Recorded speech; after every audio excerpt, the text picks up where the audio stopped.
আসসালামু আলাইকুম রহমতুল্লাহি ওয়া বারাকাতুহু। ইন্নাল হামদুলিল্লাহ।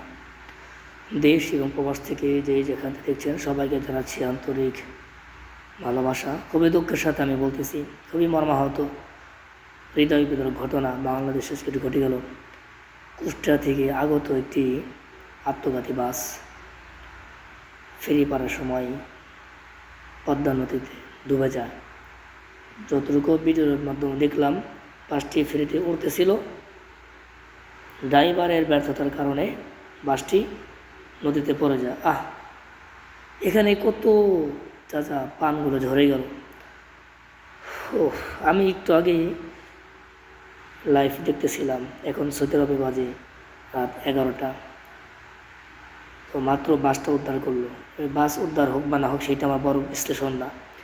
এতগুলো তরুণতা প্রাণ ঝরে গেল, কে তার হিসাব দেবে, কে তার জবাব দেবে?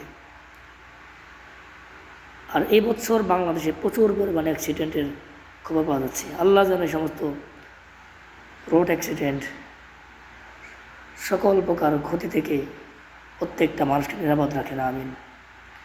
এটা আমি বলতে চাচ্ছি, মানুষের জীবনের চাইতে কেমন যেন যন্ত্রের দাম বেশি হয়ে গেছে।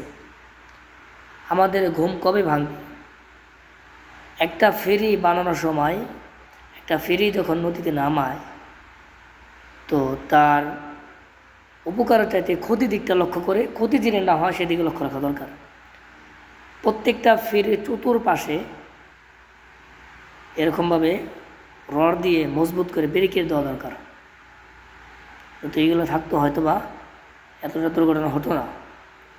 প্রত্যেকটা ফেরির যেভাবে চললে দুর্ঘটনা থেকে আমরা মুক্তি পাবো, প্রত্যেকটা ফেরি যেন সেইভাবে মেরামত করা হয়। আমি সরকারের কাছে আহ্বান জানাবো, সরকারের মাধ্যমে বাংলাদেশের প্রত্যেকটা নৌকাযান অথবা এরকম যত বাস টার্মিনাল আছে, যত প্রকার যানবাহন আছে, প্রত্যেকটা যানবাহন যেন ভালো মতো চলাচল করতে পারে, মানুষ যেন ক্ষতি থেকে বাঁচতে পারে, সেদিকে সবাইকে লক্ষ্য রাখতে হবে।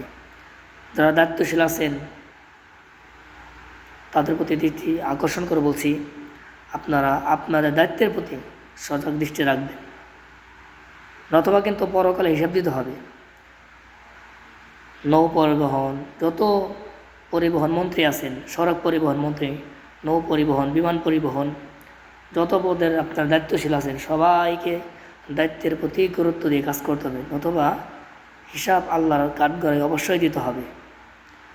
আর কখনো হেল্পার দিয়ে কোনো গাড়ি যেন না চালানো হয়, কোনোভাবেই না। রাস্তাঘাটে সেখানে তো হেল্পার দিয়ে গাড়ি চালানোর প্রশ্নে ওঠে না। আজকে যে দুর্ঘটনাটা ঘটে গেল, এখানে কতগুলো তাজা প্রাণ ঝরে গেল, কে দিবে তার হিসাব? কে জবাব দিবে এগুলোর?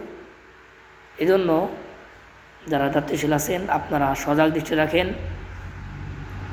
আশা রাখি রোড গাড়ির অ্যাক্সিডেন্ট অনেকটা কমবে। আর বাংলাদেশে পাপাচার যেগুলো বেড়ে গেছে, সেগুলো কমানোর চেষ্টা করেন। সিন্ডিকেট, চাঁদাবাজি, খুন খারাপি, নেশা দ্রব্য, এগুলো দ্রুত বন্ধ করে দেন।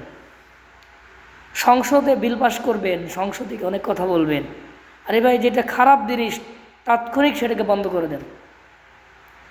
আজকাল এটা না, নগদ অ্যাকশন নিয়ে নগদ সব বন্ধ করে দেন, তবেই সেটা সমাধান হবে।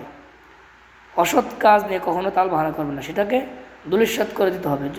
যতদিন না অসৎ কাজ বন্ধ না হবে, ততদিন বাংলাদেশে শান্তি আসবে না।